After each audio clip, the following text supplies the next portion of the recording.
Olá, tudo bem? Hoje o nosso tema é: a soja é prejudicial para a nossa saúde?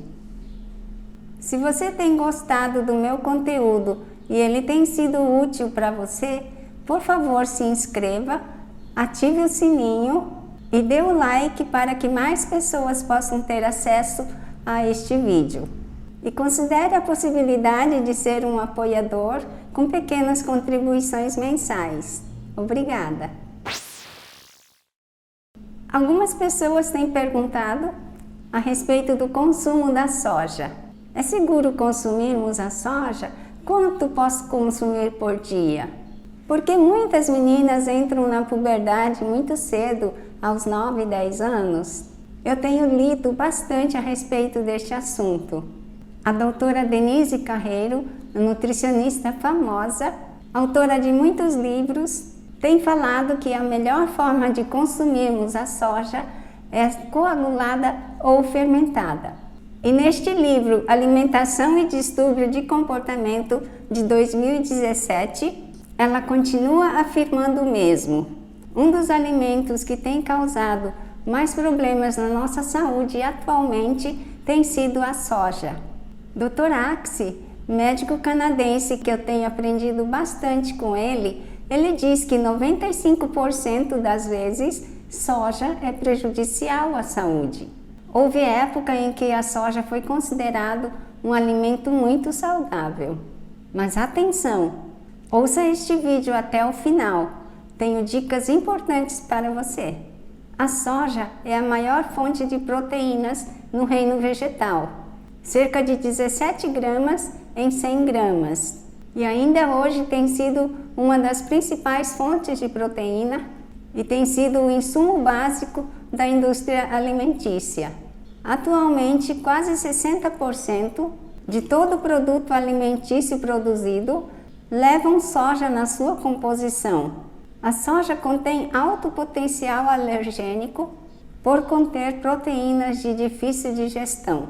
A soja contém elementos prejudiciais tanto para crianças, adultos e gestantes. Além dos componentes alergênicos, a soja apresenta outras características na sua composição que prejudicam o funcionamento do organismo em diversos aspectos.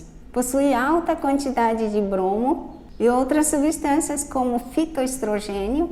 O estrogênio é um dos hormônios femininos. O fitoestrogênio é como se fosse uma imitação. Ele é considerado bociogênico por interferir na captação do iodo pela nossa tireoide, comprometendo a produção dos hormônios T3 e T4. Estes fitoestrogênios, dependendo da individualidade bioquímica, podem causar problemas sérios, inclusive desordem hormonal. A alta quantidade de fitohormônios, principalmente em bebês, que são alimentados exclusivamente por leite de soja, pode receber até o equivalente a 5 pílulas anticoncepcionais por dia. Esta pode ser a causa do atual aumento do desenvolvimento sexual prematuro nas meninas e retardamento do desenvolvimento sexual dos meninos, porque diminui a testosterona. A soja contém quantidade imensa de fatores antinutricionais. Eu não vou entrar em detalhes. Estes antinutrientes atrapalham a captação dos nutrientes dele próprio e de outros alimentos, aumentando a necessidade de vitamina A, B12, vitamina D e E. A soja tem alto índice de tripsina, que é um inibidor da enzima protease, e acaba reduzindo a absorção de proteína e aminoácidos da própria soja, reduzindo a absorção para 50%. É um mecanismo de autoproteção do próprio vegetal. Já dissemos que a soja contém 17% de proteína, mas é absorvido somente 50%, então 8,5%. Sem percebermos, há uma quantidade alta e frequente de adição de soja em produtos industrializados, o que teoricamente poderia ser um benefício, para algumas pessoas é a causa da maior parte dos seus problemas, como por exemplo o aumento da formação de gases, diarreia, dor de cabeça, inchaço, dermatite, rinite, eczemas, problemas de tireoide, alteração da qualidade de sono, suor noturno, distúrbio de comportamento e até mesmo obesidade. O aumento preocupante do consumo da soja revela que, por um lado, consumimos involuntariamente através dos produtos industrializados. Também existe um consumo consciente, onde se acredita que os produtos com soja são saudáveis. A soja consumida há mais de 5.000 anos na cultura oriental e que sabidamente traz benefícios à nossa saúde é a coagulada tofu ou fermentada miso natto tempeh. A coagulação e a fermentação diminuem muito os fatores antinutricionais e fazem uma parcial digestão das proteínas, tornando este alimento melhor aceito pelo organismo. Até mesmo o fato da soja inibir a captação do iodo pela tireoide é amenizado pelo alto consumo das algas, ricas em iodo, como um hábito alimentar nesses países. 90% da soja hoje é geneticamente modificado, que prejudica a nossa microbiota. Ele é prejudicial às nossas boas bactérias. Devemos procurar por soja orgânica ou as que não são geneticamente modificadas, as GMO-free. A melhor forma de apresentação da soja é a coagulada como tofu, a fermentada como natto tempeh e os condimentos miso e shoyu, que também são fermentados. Eu tenho vídeos ensinando como fazer o tofu caseiro, o natto e o tempeh. O link vai constar na descrição deste vídeo.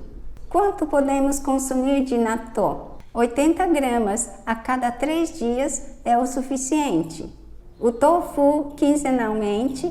O condimento miso pode ser usado com frequência, mas atente ao teor de sal, de sódio.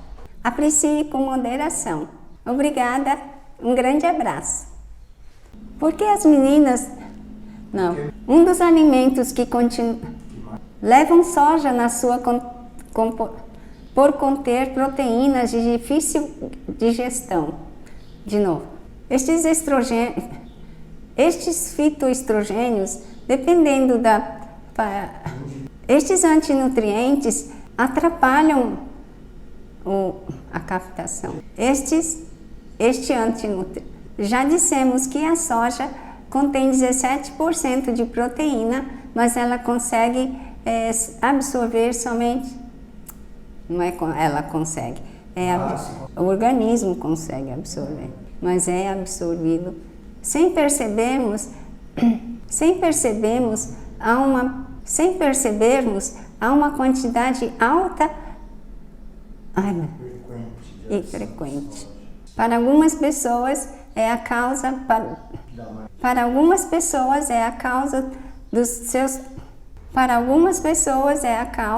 da maior é a coagulada tofu, gaguejei, mas atente ao teor de soja. Falei.